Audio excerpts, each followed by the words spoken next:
बिस्मिल्लाहिर्रहमानिर्रहीम। अस्सलाम वालेकुम। मैं एजाज़ बुखारी अर्ज़ कर रहा हूँ। चूँकि मैं कहता रहता हूँ लोगों से कि आप कमेंट बॉक्स में सवाल जो आपके जहन में आते हैं वो हमसे किया कीजिए और फिर हम उसका आपको जवाब देंगे। तो अक्सर लोग व्हाट्सएप पर भी मुझसे सवाल कर लेते हैं कुछ कमेंट बॉक्स में, तो मेरी जो टीम है वो सवाल मेरे पास लाती है। तो अब ये आज के इस सवाल के ऊपर मैं बात आपसे करने जा रहा हूँ, वो ये है कि कुछ स्टूडेंट्स ने लिख कर भेजा कि 5-6-8 महीने से चूँकि पढ़ा नहीं तो अब दिल नहीं लगता पढ़ाई में और समझ भी कुछ नहीं आ रहा होता। तो मैं उनकी खिदमत में ये बात अर्ज़ करूँगा कि लोग 5-5 साल छोड़ के बैठे होते हैं, कोई 10 साल से छोड़ के बैठे होते हैं, कोई 20 साल से छोड़ के बैठे होते हैं। तो अगर वो इसी बात को बुनियाद बना लें कि मेरा इस वजह से दिल नहीं लग रहा, तो साहब ऐसी कोई बात नहीं होती। हाँ, ये ज़रूर है कि आपको थोड़ा रूटीन बनाने में थोड़ी दिक्कत होती है, थोड़ी मुश्किल पेश आ रही होती है। तो अगर आप रूटीन बनाने वाली दिक्कत आपको 10% आ रही है और आप उसे 90% सोचना शुरू कर देंगे, तो फिर तो ज़ाहिर है उसका नुकसान ही आपको होगा। हाँ, ये है कि मिसाल के तौर पर आप पढ़ने बैठे हैं, यार आपका दिल नहीं लग रहा, तो आप जगह बदल के देखें। यानी मिसाल के तौर पर अगर आप अपने कमरे के अंदर बैठे हुए थे और आपका वहाँ समझ आपको नहीं आ रही थी, तो पहले के तो कमरे के अंदर किसी कोने में, अगर आप एक कोने में बैठे थे, कोना बदल के देखें। उसके बाद आप ड्राइंग रूम में जाकर बैठ सकते हैं, किसी हवा वाली जगह पे बैठ सकते हैं जहाँ रोशनी बेहतर आ रही है, वहाँ बैठ सकते हैं। फिर आप वक्त को भी देख सकते हैं। कुछ लोगों को रातों को पढ़ने को बड़ा दिल करता है, बड़ा उनको अच्छा लगता है। कुछ होते जो दोपहर को बड़ा अच्छा समझते हैं, कुछ होते जो फजर की नमाज के बाद पढ़ रहे होते हैं। आपको मेरा जो मानना है, सच पूछिए तो मैं तो कहता हूँ हर शख्स को बाद अज़ नमाज इशा सो जाना चाहिए, क्योंकि मेरे रब ने वो आपके सोने का वक्त रखा है। आप अगर उस वक्त सो जाते हैं तो तहज्जुद के करीब आपकी आंख वैसे खुल जाती है। आप फिर तहज्जुद के वक्त उठें, अपनी तहज्जुद अदा करें, उसके बाद आप पढ़ने के लिए बैठें, फिर फजर का वक्त हो जाएगा, आप फजर की नमाज अदा करें, फिर आप पढ़ते रहें।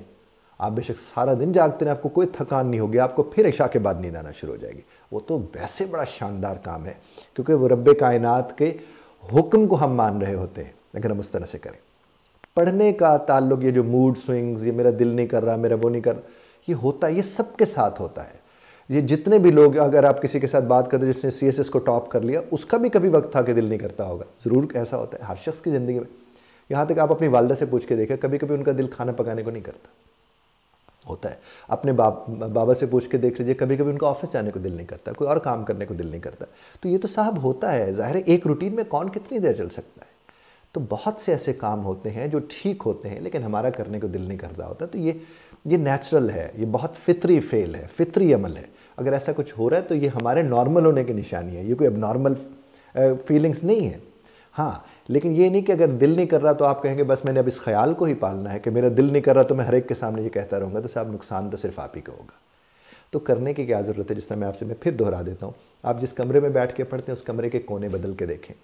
आप अगर कमरे में आपका दिल नहीं रखता पढ़ने को, आप ड्राइंग रूम में पढ़ने के लिए बैठ सकते हैं। कुछ लोग कहते हैं ड्राइंग रूम में नहीं पढ़ना चाहिए, डिस्ट्रैक्शन बहुत ज़्यादा होती है, लेकिन वो बेहतरीन जगह होती है। मैं ये मानता हूँ कि आप उस डिस्ट्रैक्शन के अंदर कैसे फोकस करते हैं कि एंटरटेनमेंट भी साथ चल रही है, एजुकेशन भी साथ चल रही है। अगर आपको ऐसा लगता है और आपके लिए वर्केबल है तो दैट्स द बेस्ट थिंग, आप वो कर सकते हैं। चूँकि अब दौर है डिस्ट्रैक्शन का, अब आप कुछ भी करने जाते हैं। यहाँ तक कि ऑफिस के लोगों को जब हम ट्रेनिंग कराने के लिए जाते हैं, उन्हें डिस्ट्रैक्शंस होती हैं।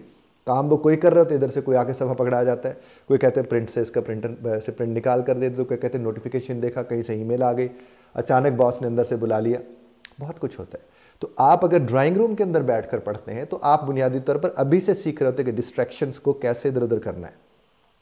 फोकस्ड होने की जब बात आती है, वो तो रब्बे कायनात के साथ जब आप नमाज के लिए जाते हैं, वहाँ हमें सबसे ज़्यादा फोकस चाहिए, क्योंकि वो मुलाकात है रब्बे कायनात के साथ।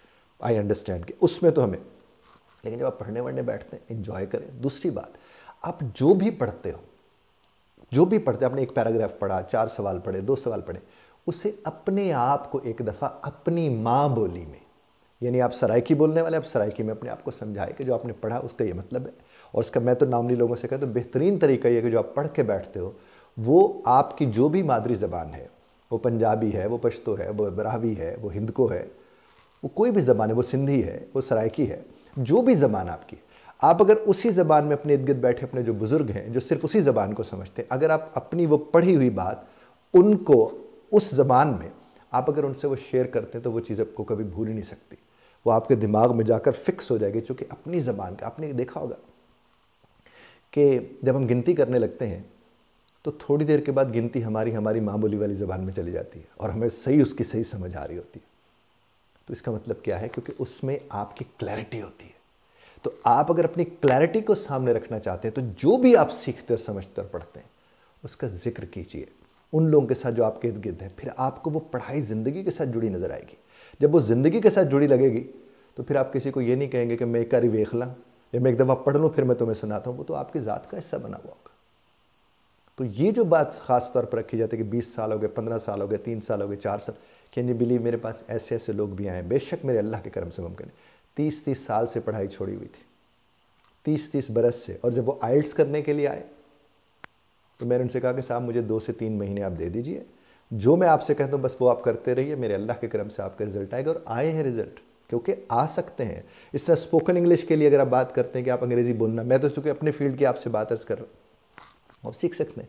मैथ्स को देखिए, बड़ी आसानी से मैथ्स सीखी जा सकती है, फिज़िक्स है, केमिस्ट्री है, उर्दू है, इस्लाम, कुछ भी, पाक स्टडीज़ है, ये सब का सब मुमकिन है। लेकिन आपने कभी भी ये बात ज़हन में नहीं रखनी कि मुझे चूँकि जनाब 4 साल हो गए, मुझे 2 साल हो गए, मुझे 4 महीने हो गए, मुझे 4 हफ्ते हो गए, मुझे 8 होता है भाई।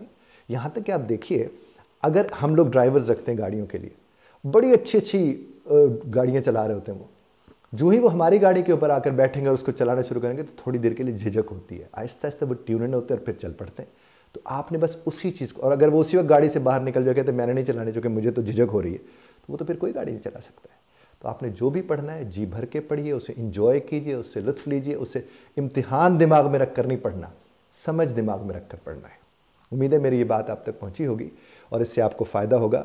कमेंट बॉक्स में जाकर आपके मन में इसी को लेकर जितने भी सवालात हैं आप वो वहाँ कीजिएगा, मेरी टीम मुझे वो बताएगी और इंशाल्लाह मैं उसका जवाब भी आपकी खिदमत में पेश करूँगा। ध्यान से सुनने पर मैं आपका बहुत ज़्यादा शुक्रगुज़ार हूँ। इख्तिलाफ़ राय का हक़ आप महफूज़ रखते हैं, बज़रत तर्ज़ इख्तिलाफ़ राय का ख्याल रखिएगा।